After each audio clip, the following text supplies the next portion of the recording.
It was a tough week, but we certainly deserved it based on the last performance. I like the way the guys absorbed it, smiled in the face of it, and prepared and waited for the next opportunity. That's the National Football League, man. You get one shot about every 7 days, and sometimes you got to wear it. We certainly wore it this week. I'm appreciative of their spirit, their efforts, their resolve. Certainly we weren't perfect in any of the 3 phases, but we fought, we did what was necessary, we made plays. And so it's a big-time win for the collective. Can't say enough about the defense's effort to minimize the runner. I don't think you slow that group down unless you minimize the runner. And we were able to do that, and I think that's why we were able to get them in some one-dimensional circumstances, create some pressure, get some sacks, and the turnovers that go along with that. But it started with minimizing their dynamic runner, and he is that. He's dynamic. Thought we started a little slow on offense.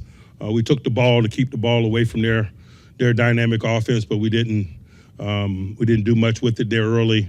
But again, it didn't overcome us. We stayed in the fight. The defense provided some short fields. We caught some momentum because of it. That's team football. Isaac Seumalo's got a peck. Wasn't able to finish. We got some other guys with some bumps and bruises. I think Slade dislocated his finger, was able to go back in. Can't say enough about Kyle Duggar. Just gave him a game ball in there. This guy got on the moving train, man, and played a lot of defense for us today, and we needed it. We were really short at the safety position tonight, coupled with D. Elliott's injury. We had some illness and some soft tissue injuries, man. We were running super thin, and that dude came in here, man, and gave us some quality work, and we're certainly appreciative of that. Questions? How do you explain such a drastic difference? You shut down the run, take the ball away. You hold up. That's a high-scoring team in the league. It's a fine line between drinking wine and squashing grapes in this business.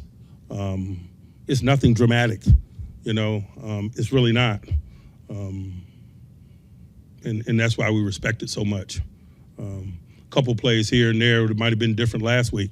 We don't give up the 59-yard ball, the 33-yard ball. We don't let them convert on 4th and 1 in the flat, for example, in the third quarter.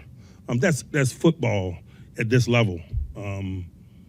It's a limited number of plays or sequences that can really change the trajectory of an outcome. We're still the same group that stunk it up last week. That's football.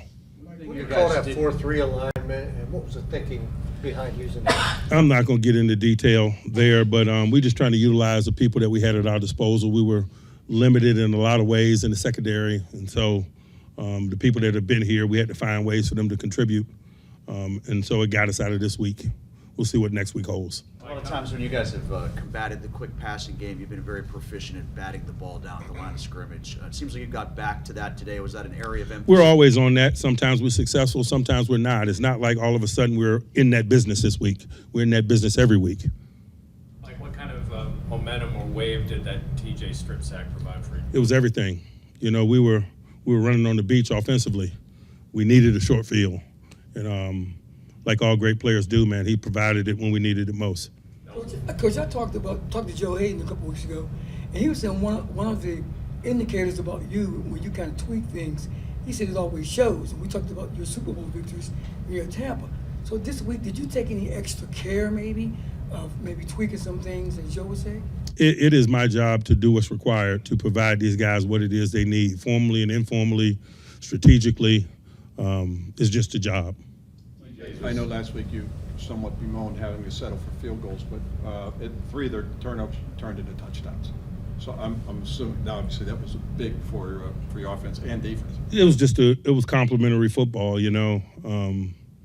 but that's what happens when you take the ball away from people, man. It feeds itself, and that's probably one of the most disappointing things about the stretch that we were on. We weren't taking the ball away. That's the lifeblood for us, not only as a defense but as a football team. It's a catalyst for how we engineer victory. It didn't completely end the game, but what can you say about Joey making that play on this day with his dad and that 05 team here? Hey, first I just gotta, acknowledge that 05 team. It was really good to see him. It's really good to perform for them. this weekend, man. They are deserving of that. I know a lot of those men and work with a lot of those men, man. They're a special group, and I hope that they had a great time fellowshipping and reminiscing and doing the things that come with these type weekends. But certainly that was a significant play by Joey. We had a lot of significant plays, though we did, and a lot of contributions from a lot of people. Better about how you guys handled the tight end this week. I know you spoke about him a lot in your Tuesday press conference. The guys on defense did. What'd you like about that? We just did a nice job of eliminating the intermediate passing game off the play pass. But again, as I mentioned, you don't get a chance to do that unless you're minimizing the run. If they're running the ball successful on you, that intermediate play pass is what comes next. And so we were able to maintain control of the run game, and it minimized some of that intermediate passing game that really features his talents and where they're really trying to get him the ball. I think that was the synopsis of the entire day. Really, anything that we did defensively, it started first and foremost with minimizing Taylor. Coach, can you talk about Jalen Ramsey, the importance of Jalen Ramsey? He didn't move around a lot today. He pretty much stayed at safety. I can't say enough about Jalen. Jalen does any and everything that we require for him to do. We needed him to play exclusively free safety today, and he did, and did it at a high level. I'm just glad he's on the team. How do you describe the resiliency of this group, particularly your defense? We're going to keep writing that story. We responded today. See you next week. Like, how far is the impact of Peyton Wilson in this game, and how far has he come just this season? You know, it's a reasonable expectation. A second-year player who played a lot last year, made some plays last year. It's a natural progression when you got a good relationship with the game, you work the way that he works, and you have the talent that he has. I don't think anybody is surprised by the impact and the general trajectory of his game. Coach, and your thoughts on just Jack Sawyer making the splash play, his interception? Man, the sun's always shining on Jack Sawyer. He's a 5-star. Anyone else?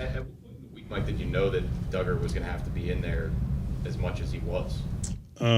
Probably about Thursday, we knew we had an issue. But again, you know, he's a veteran guy, and that's why you go get a veteran-capable guy like that. It's reminiscent of when we acquired Minka Fitzpatrick, to be quite honest with you. He got to us in a similar time during the week. We were out in the Bay Area, man, and he fit right in instantly. His talent showed. He made plays for us. Felt similarly with the contributions we were able to get from Duggar today. All right. Thanks, Coach. Thanks, guys.